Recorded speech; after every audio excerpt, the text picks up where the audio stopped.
Maybe I should take off my mask to be heard clearly.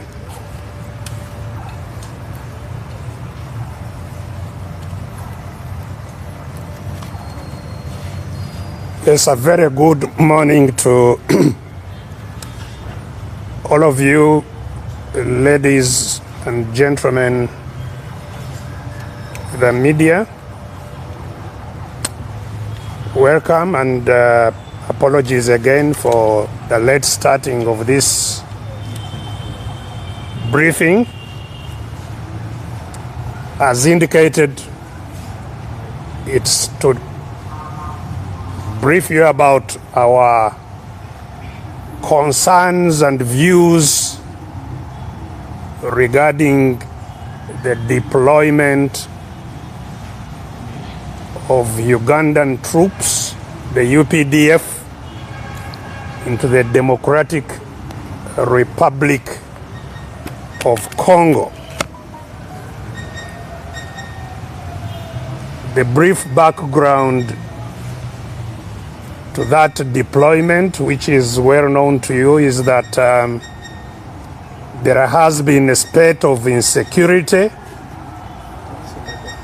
There were especially murders by machete-wielding people in the Masaka area that we later heard were attributed or related in some way to the rebel force of ADF, the Allied Democratic Forces. And subsequently there were bombs on three occasions that were also linked to the same rebel group, and following which then the troops of UPDF launched an attack in the eastern part of the Democratic Republic of Congo, and our troops moved into the DRC. Now, the history of the ADF, again, is fairly well known. It is believed to have been formed around 1989, but it came into prominence after launching a major attack on Uganda from the Kasese border with Congo in 1995, and has been active since that time, since 1995. And so the ADF we are talking about is an armed group that has been involved in violent operations for now 26 years. Now, it will be also recalled that following that major attack in 1995, the UPDF responded and drove back the attacking forces and declared the victory in 1997, that there were no more ADF forces in Uganda after that. But then, of course, you recall that in 1998 there was a gruesome attack on Kichwamba near Fort Portal, which was also attributed to the ADF, in which over 80 students died and over 100 were abducted. That was 1998 in June. And indeed, following that, the UPDF made a major deployment into the Congo in November of that year. And whereas that deployment into the Congo even then was largely as a result of the ADF attack, that deployment lasted 5 years, up to 2003, and was eventually not really about ADF. During that 5 years, the Ugandan forces actually founded rebel groups in Congo, armed them, and those rebel groups were then active in trying to change the government in Congo. But also during that episode of 5 years, Ugandan forces were also involved in intra-Congo conflicts between different ethnic groups in Congo. And Uganda took sides with some of those ethnic groups that were fighting within the Congo. In that same episode, as you may all recall, in 2000, Uganda then was involved in the infamous 6-day war in Kisangani with the Rwandan forces. And during that 6-day war, we lost about 1,000 soldiers who have never been accounted for up to date. Of course, it was during that episode of 5 years that Uganda then became formally accused in the international court for violating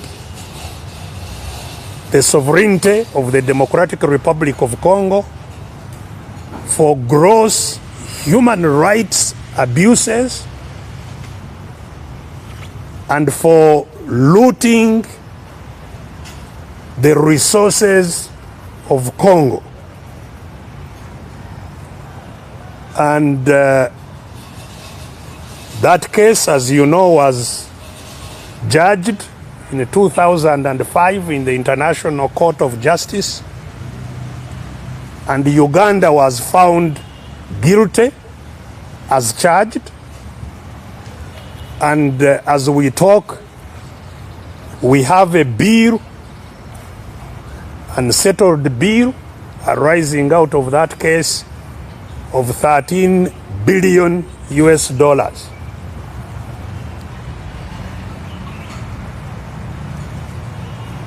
And so in that episode, ADF hardly featured as really an issue. This is just part of a background of what we are dealing with. What we want to address now is the recent situation. And just to be clear, the People's Front for Transition considers terrorism as a method of war as totally unjustified and repugnant. The indiscriminate use or threat of violence against civilians and unarmed people cannot be justified for any reason.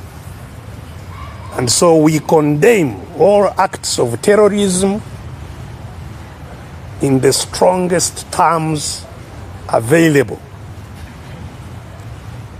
And this is whether terrorism is by government forces or by rebel outfits. It remains terrorism and must be condemned.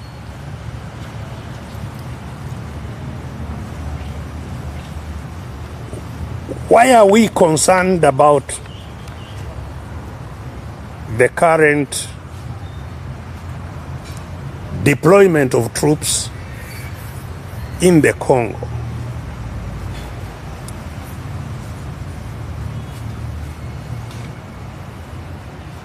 First,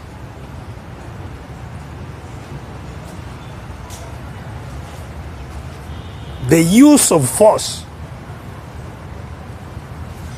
whether within Uganda or outside Uganda, must be scrupulously regulated by law. And that is because force can be for good, but it can also be for terrible outcomes. And so force, the use of force, is strictly regulated by law.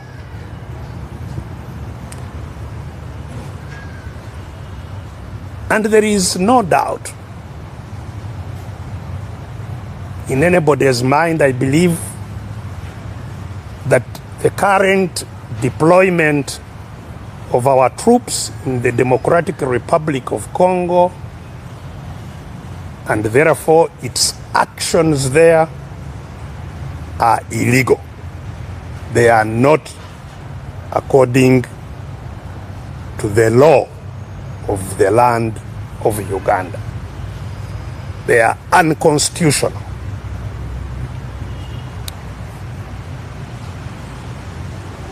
The Ugandan Constitution in Article 210 D provides that the deployment of Ugandan troops abroad, outside Uganda, will be regulated by Parliament.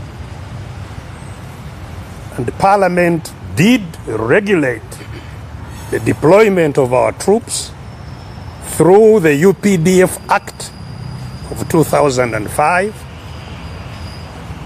and specifically in Section 39 of that law.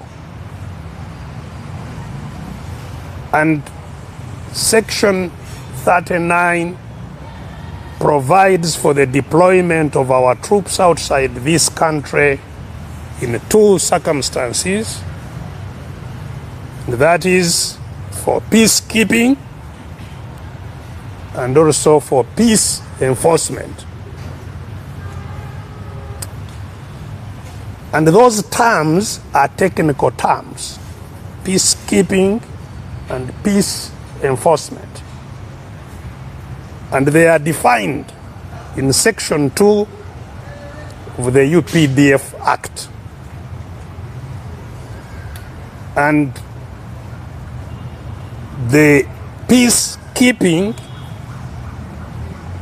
is provided in the UPDF Act to be done according to Chapter 6 of the United Nations Charter. That is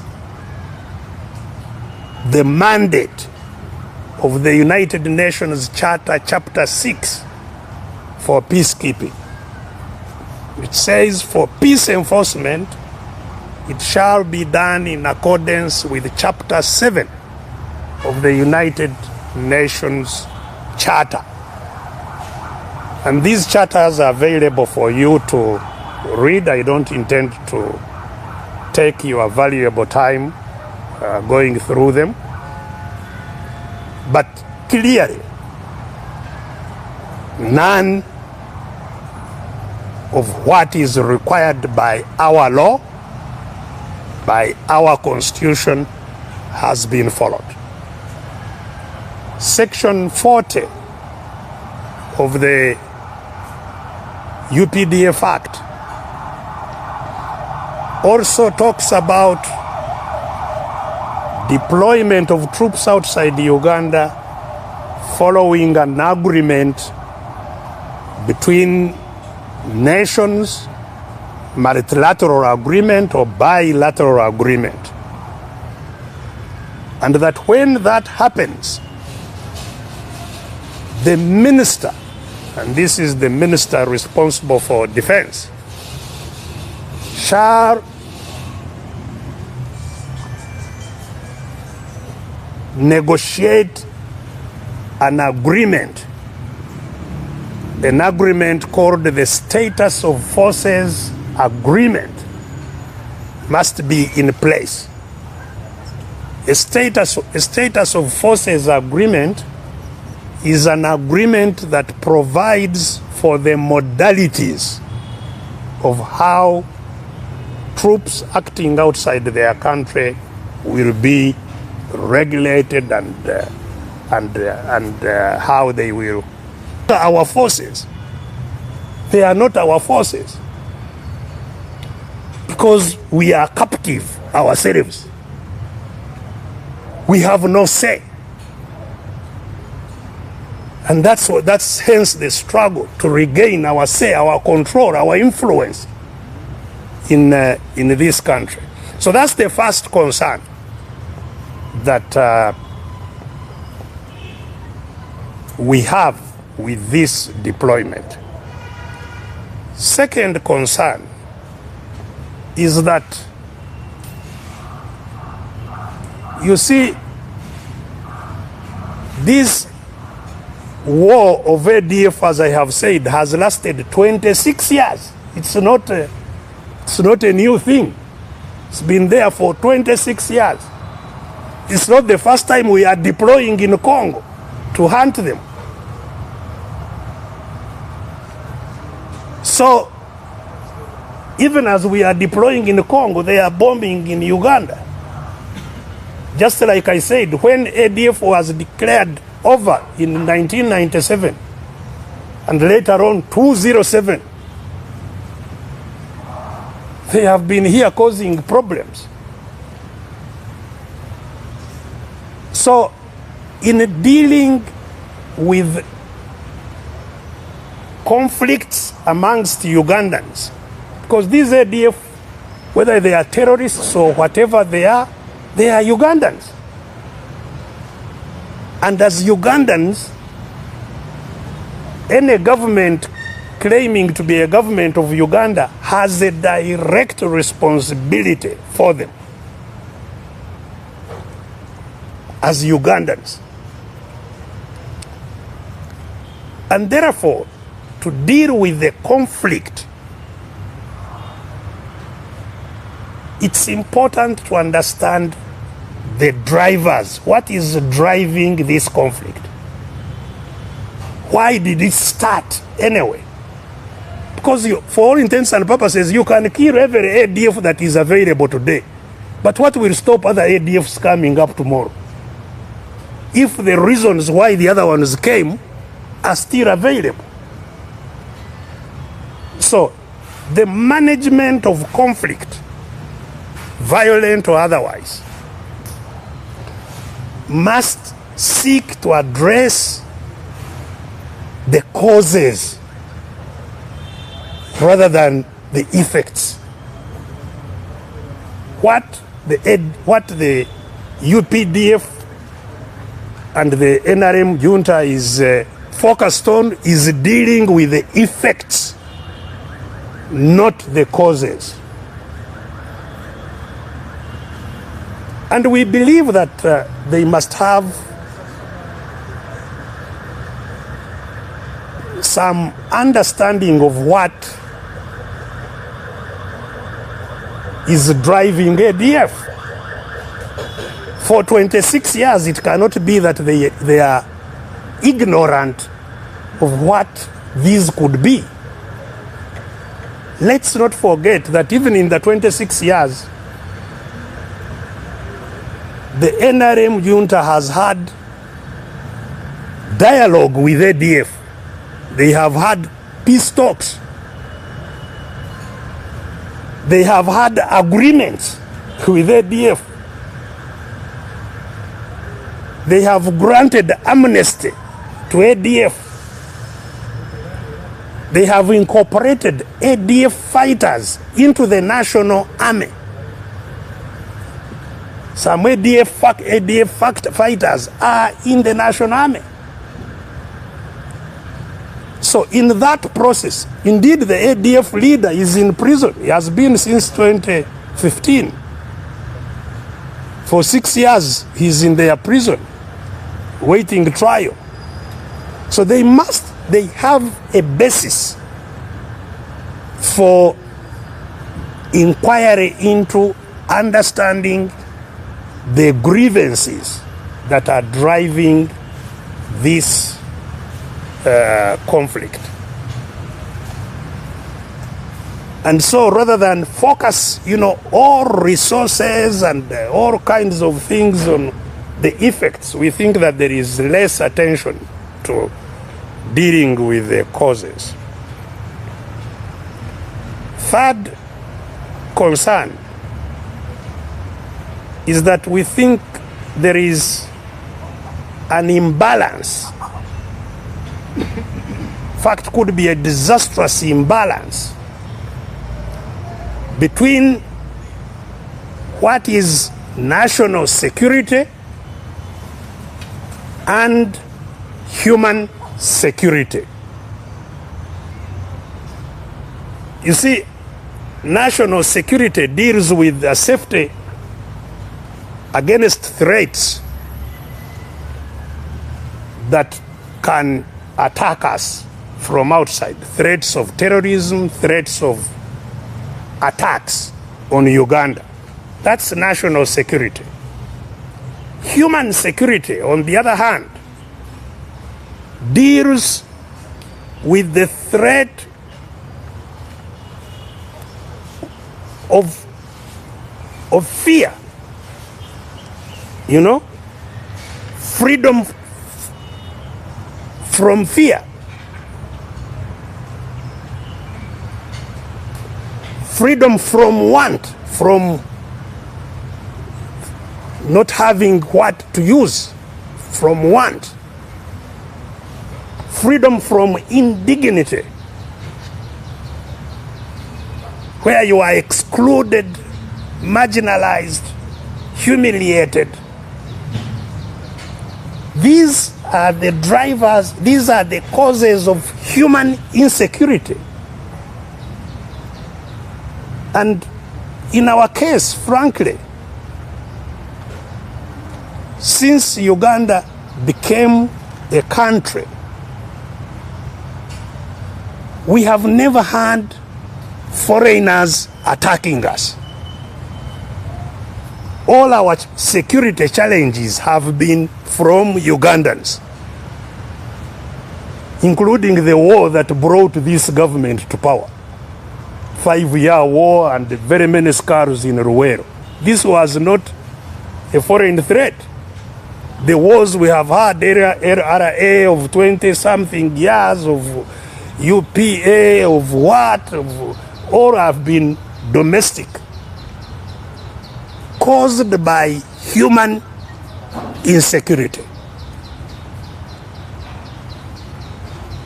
I said some time back, responding to these bombs, that those who blew up are few, We have many moving bombs in towns here. People who have no hope, who see no future, who only see darkness, who are desperate, who are just lacking a detonator to detonate themselves. That is the human insecurity that we suffer. People like the young man Walugembe, who went into Masaka police and poured fuel on himself and lit a match and burnt himself dead. That one is a walking bomb.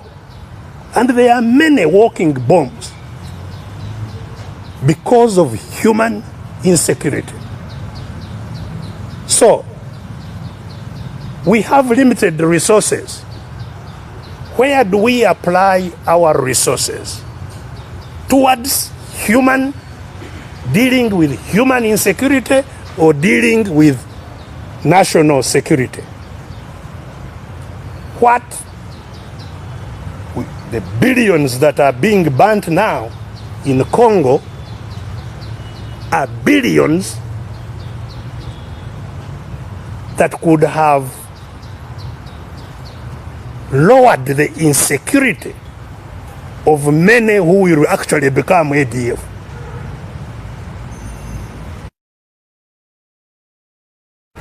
Hopefully, next month, all these kids roaming about who have not been in school for 2 years have no school fees. You know? The ones who have been powering out of schools have no jobs. So, if that money is instead used to keep some kids in school, to create jobs, you are dealing with the real security problem than dealing with what is believed to be a national security issue. So we believe that there is an imbalance between human security and national security.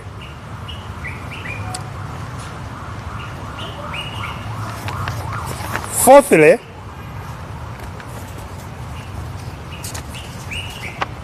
we believe that the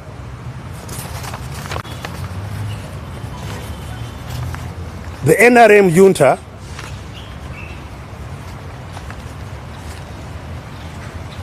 is very dishonest in the management of our security, and especially in the deployment of troops to the Congo.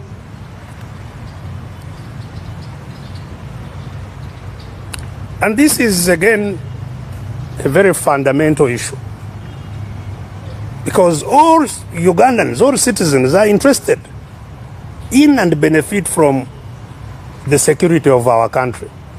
We have as much interest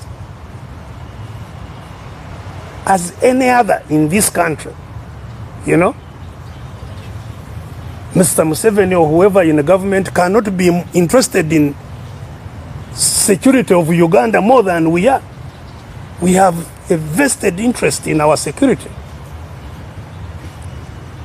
And that's why there must be some level of transparency and accountability in the management of these security issues.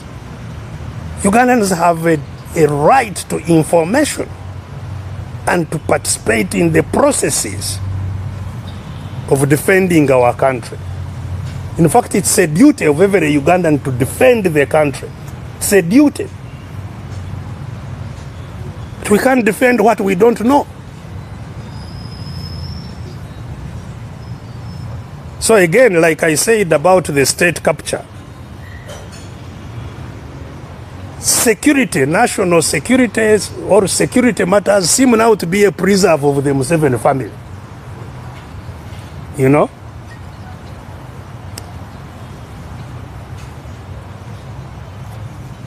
When they deployed in 1998, without anybody knowing, the army commander was the General J.J. Odongo. He was the army commander in 1998. That time I hadn't even retired from the forces.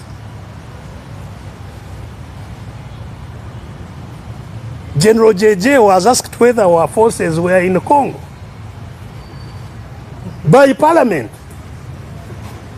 And General JJ said, no, our forces are not there. And I believe him. As I have said, I was steering the forces. General JJ did not have any clue. The next day, General Saleh issues a statement and says, no, our forces are not just in Congo, they are deep inside Congo. So here is a General Saleh who knows the commander of the forces, General JJ, does not know. The situation has not changed. Of course, now the first son is the one in charge.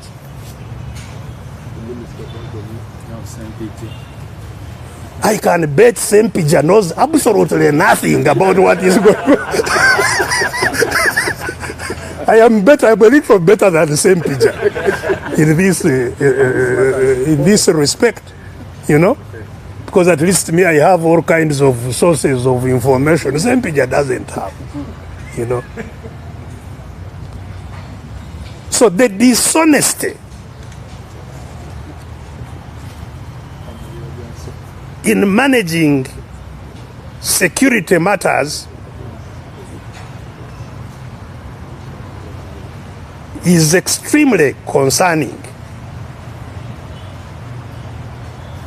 And I told you the consequences of the previous dishonesty. But let's look at the current deployment and why we think it's managed dishonestly. First, Mr. Museveni has repeatedly said that all rural terrorism was defeated in 2007. This he repeated unequivocally on the 16th of last month and on the 21st in written speeches. I'm sure you have copies.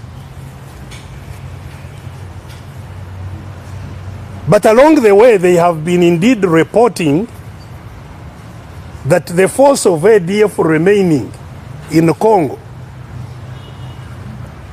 can be counted on the fingers, the remnants. The largest number that has been attributed to ADF in Congo, as I remember, was 300 guerrilla fighters in Congo of ADF. Now, if we take that to be the case, would that be the reason you take fighter jets? By the way, flying a fighter jet off the ground takes millions of I think one flight could take about 30 million just around to fly off and come back. These are expensive undertakings. So these are fighter jets, supersonic jets. So fighting with supersonic jets, fighting with ballistic missiles, with heavy artillery, with armor. Is this all aimed at the remnants of ADF, or there is something they are hiding from us?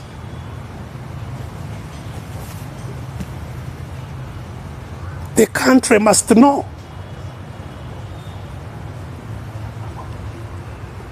Two,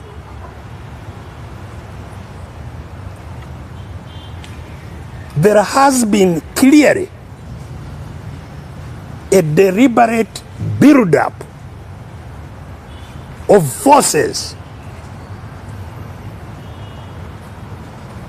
for some years now. Recruitment,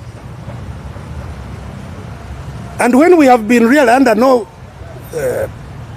clear threat, at least none that is being communicated to us, but there has been a clear development of forces in terms of personnel, in terms of equipment, in terms of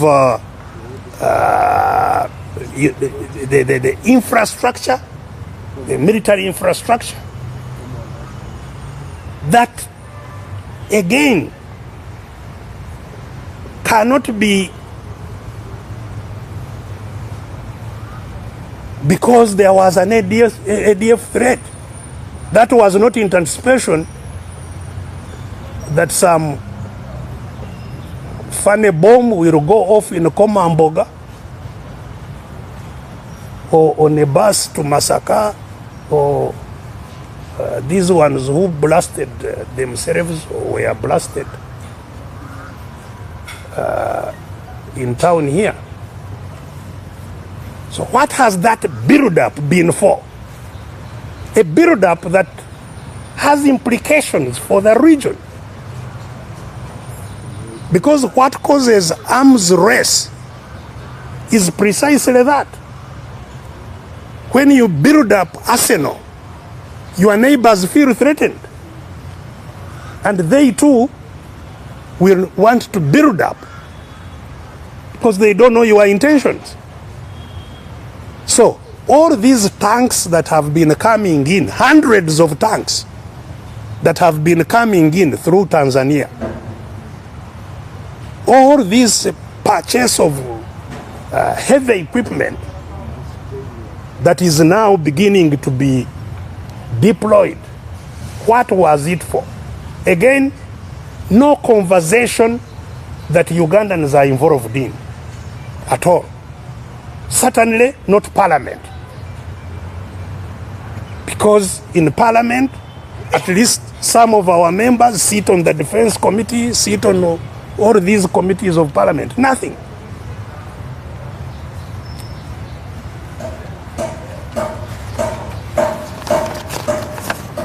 Thirdly,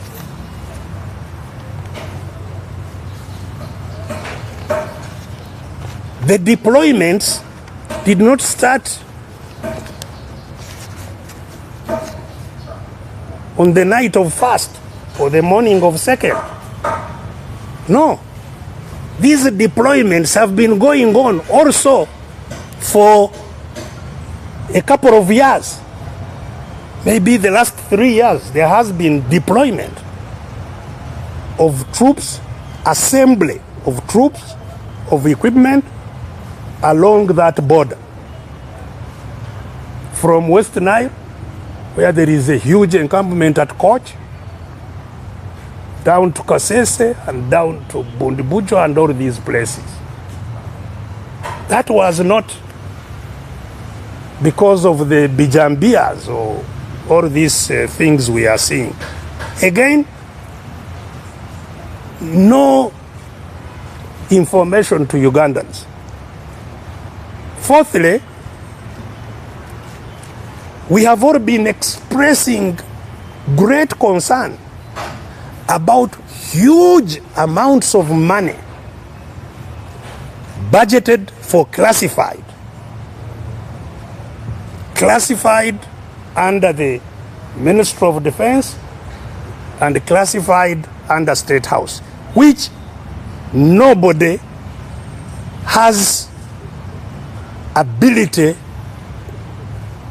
to know how it is used.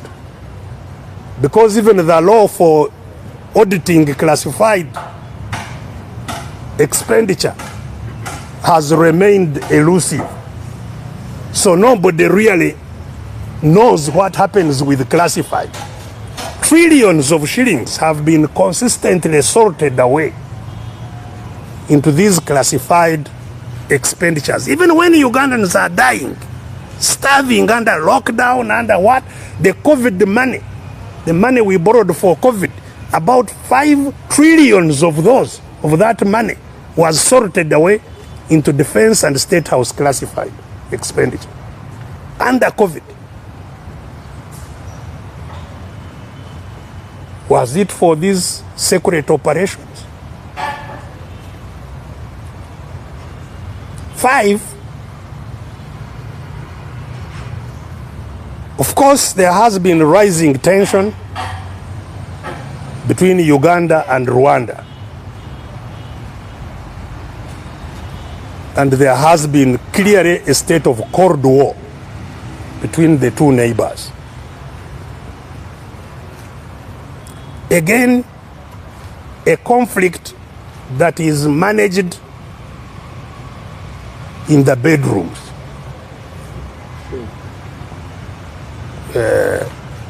As if it does not affect us.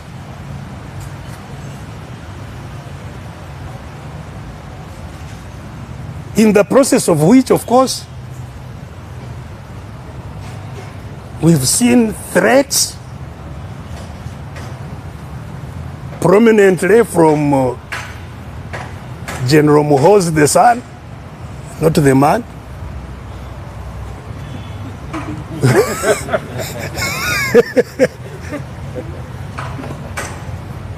The father, the son.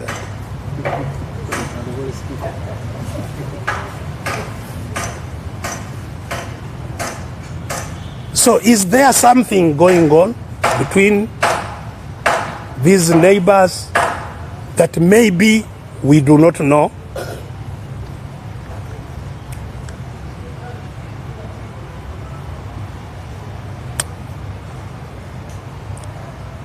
Sixthly, the Congo conflict has been a very complex conflict. As I indicated earlier, there are many rebel outfits in Congo. Many.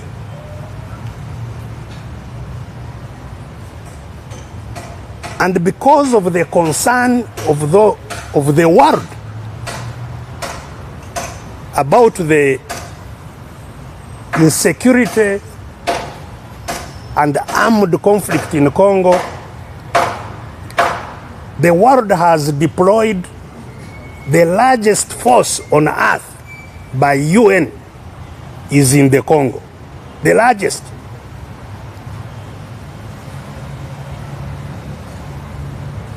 Now coming to close to 18,000 soldiers, UN troops are in Congo. The MONUSCO force is in Congo, about 18,000 of them, and have been for some years. Originally, they were for peacekeeping. That was upgraded to peace enforcement, Chapter 7. Among other things, that force is supposed to deal with ADF as one of the rebel outfits there. And we are very active members of the United Nations. So, before now joining the mix, first of all, there has been no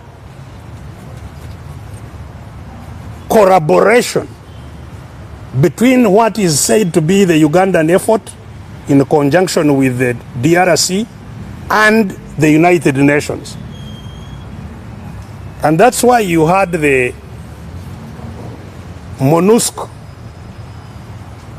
spokesperson say that MONUSCO will not support the operations of Ugandan forces and the FARC. The FARC is the forces of Congo.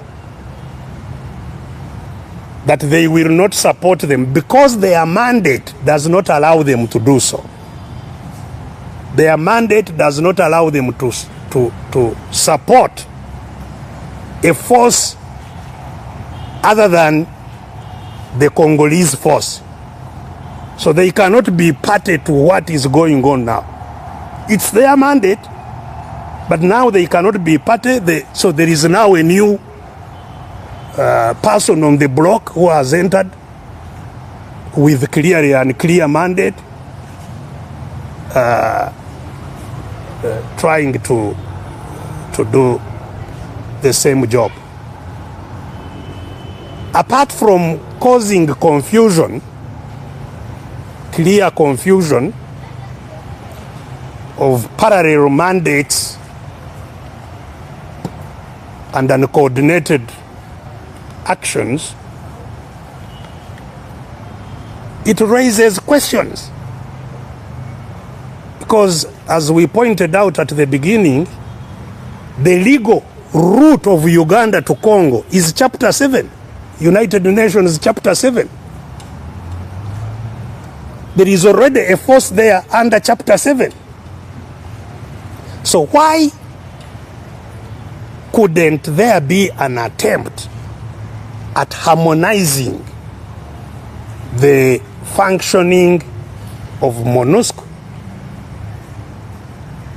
the Congolese forces, and the Ugandan force in whatever has taken Uganda to that theater?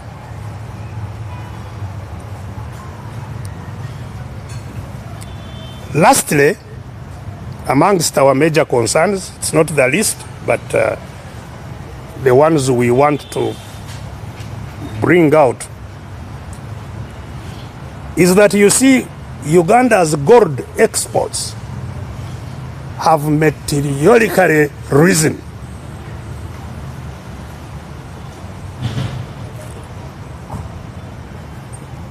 Last year, Uganda exported gold worth $1.8 billion. Our coffee exports are about 400 million. So gold exports out of Uganda now are more than 4 times the coffee export. Gold now accounts for 58% of Uganda's foreign earnings. Gold. So where are these gold mines in Uganda that are producing all this gold? And of course, I'm not talking about who is processing it and taking it outside, because it's the usual suspect. But we are clearly exporting gold we don't have.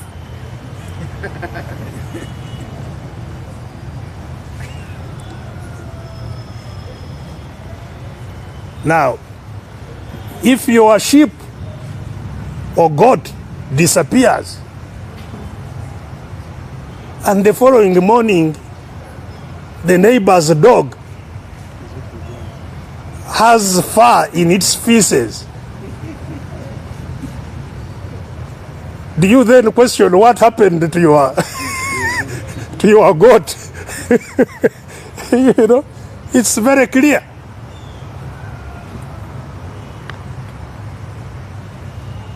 I have told you that we still have a debt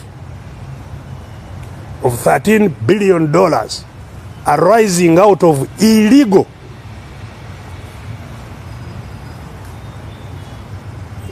taking of Congo's resources. And these were huge, real. You know, the coffee that was removed in those 5 years, verifiable. Even the people who took it, you know, the coffee, the timber. Even before you talk about the minerals, these heavy things that, you know, the copper, which the Otafiles took, you know, is unbelievable.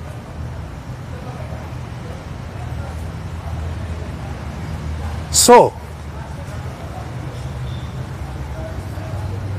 since Uganda has a lot of challenges in the economy, is this a way of trying to deal with those challenges? Again, these concerns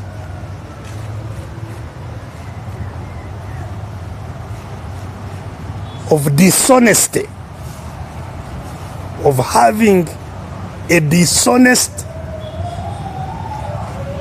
state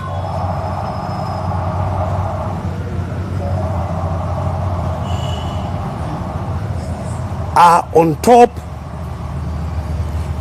of the concerns that I pointed out earlier. In the circumstances, what do we think needs to be done? Number one,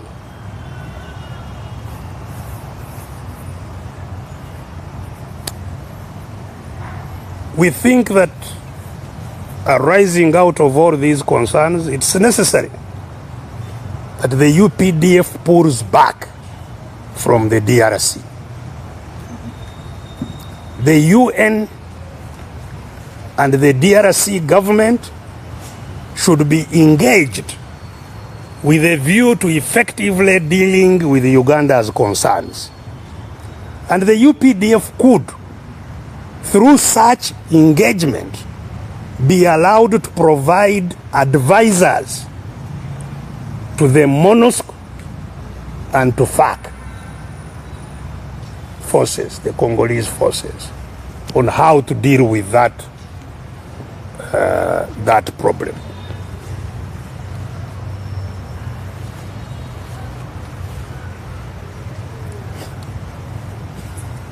And like I pointed out, it's not that we don't want the ADF problem solved. It has to be solved. But taking into consideration all that has been said. Secondly, the use of excessive force in dealing with suspected ADF rebels and the Islamic profiling of suspects must stop. Because these are both very dangerous. Excessive use of force radicalizes. It doesn't radicalism. You know, you see a fly, you bring a hammer to hit it. All flies will say, hey, we are going to die anyway. Let's now do whatever we can. You know? Excessive force radicalizes. Profiling Islam as the problem. You know? Ridiculing and profiling Muslims is extremely dangerous. Because this is not Islam. There is no doubt about that. This Jamil Mukulu, who has been the leader of ADF, he was a Christian. I think his name is David. Or what is his name? Mukulu. He was born a Christian. He cannot be the most, you know. The one who is now leading Baruku, he was a Christian, you know.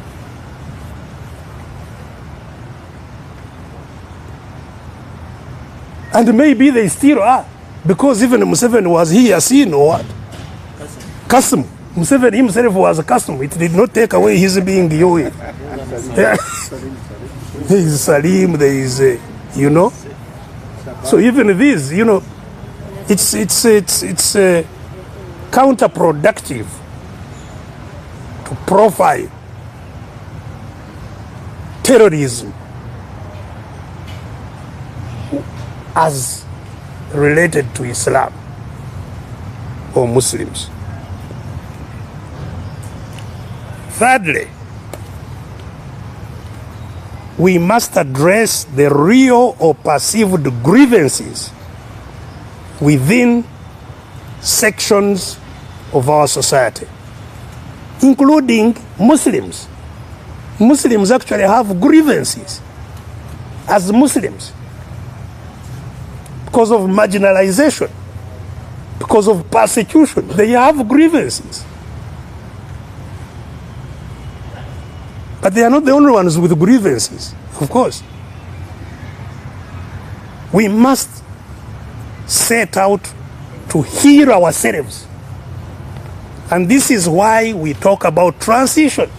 That will not happen within the context of what is going on now. We must have a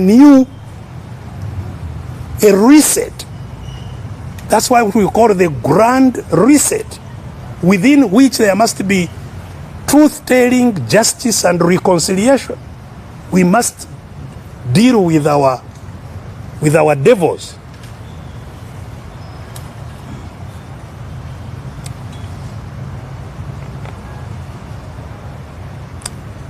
And lastly, addressing issues of human security, which I talked about.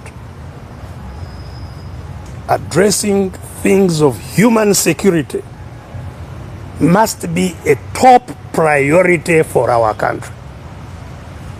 The failure to thrive crisis of Ugandans, failure to thrive, FTT, that's the crisis of most Ugandans, including, I'm sure, some of you who are seated here. Failure to thrive. People who cannot survive within their country. This is a huge crisis. And of course, it's the crisis that the PFT has set out to address. And with that, I think I finish